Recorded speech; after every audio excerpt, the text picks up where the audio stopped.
Dans le labyrinthe des mots, des locutions et des expressions, on s'y perd parfois. Mais chaque mot a son histoire, et chaque histoire, son fil conducteur. Sur la chaîne YouTube JC Group, je vous propose Le Fil d'Ariane, le podcast qui vous donne la clé pour comprendre les expressions françaises, une à la fois, un jour à la fois. Le Fil d'Ariane, votre rendez-vous quotidien sur JC Group.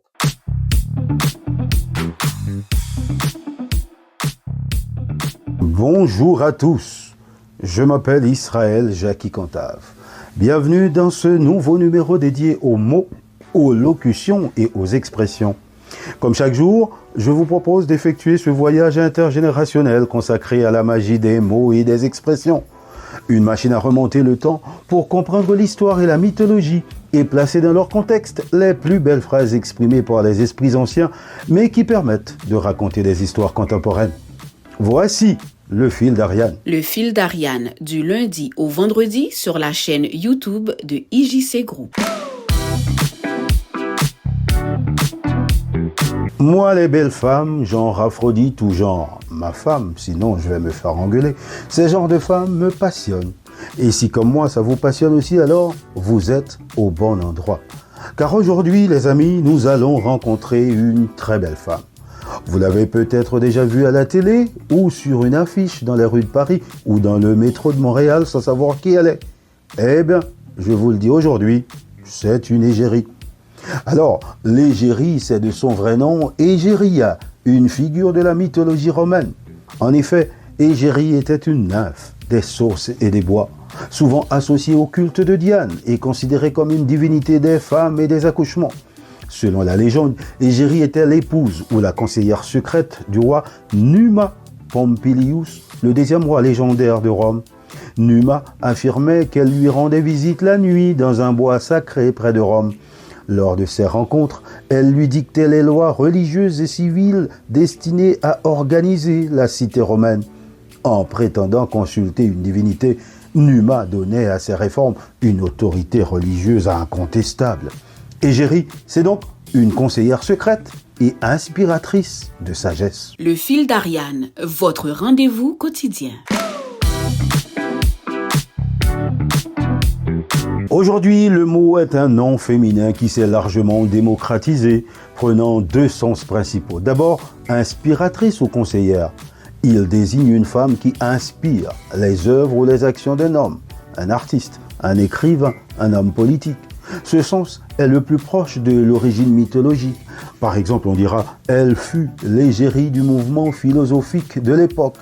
Le deuxième sens, c'est la figure emblématique de la mode ou de la publicité. Et dans ce cas, il désigne une personne célèbre, souvent un mannequin ou une actrice, choisie par une marque, un créateur ou un mouvement pour incarner son image, ses valeurs ou son idéal. C'est une ambassadrice symbolique. Par exemple, on dira « l'actrice est la nouvelle égérie de la marque de parfum de luxe ». L'expression est donc passée d'une figure mythologique de conseillère politique divine à un terme désignant un idéal féminin dans le domaine de l'art, de la culture et plus communément dans le domaine de la publicité. Dans la publicité, l'égérie sert d'ambassadrice, prêtant son image pour influencer le public. Nathalie Portman, par exemple, pour la maison Dior, parfum comme Miss Dior. Timothée Chalamet pour le parfum bleu de Chanel ou encore Julia Roberts pour Lancôme, La vie est belle. Le terme conserve également son sens d'inspiratrice ou de figure emblématique pour un mouvement, un créateur ou un courant de pensée. Par exemple, une militante ou une figure publique influente peut être qualifiée d'égérie du féminisme, d'une cause écologique ou d'un mouvement politique, car elle incarne son idéal et sa vision. Historiquement, des actrices comme Anna Karina ont été l'égérie d'un mouvement cinématographique, la nouvelle vague française, et elles continuent d'incarner l'esthétique et les valeurs de ce mouvement pour les générations suivantes. Mais il y a quand même une nuance. Souvent, on confond l'égérie et la muse. L'égérie est celle qui conseille, qui guide, qui incarne l'image, l'aspect public et l'idéal. La muse est celle qui inspire la création, l'éveil du talent et l'achèvement de l'œuvre, l'aspect créatif et intime. Bien que l'égérie moderne de la publicité ait repris une partie du rôle symbolique de la muse en servant de modèle, la muse reste quand même la source d'inspiration purement artistique, tandis que l'égérie est davantage liée à l'incarnation ou au conseil pratique. Dans tous les cas, l'égérie, c'est quand même la personne qui donne un visage et une âme à l'entité qu'elle représente. Le fil d'Ariane, une expression un jour à la fois. Et voilà les amis, le fil d'Ariane, c'est fini pour aujourd'hui. Mais maintenant, vous le savez, c'est un rendez-vous quotidien. Donc, je vous retrouve demain et je vous emmènerai en Galilée, plus précisément à Capharnaüm. D'ici là, continuez de vous abonner sur la chaîne YouTube IJC Group pour découvrir d'autres contenus.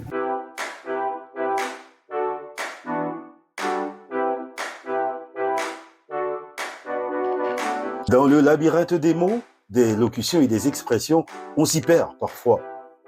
Mais chaque mot a son histoire et chaque histoire son fil conducteur.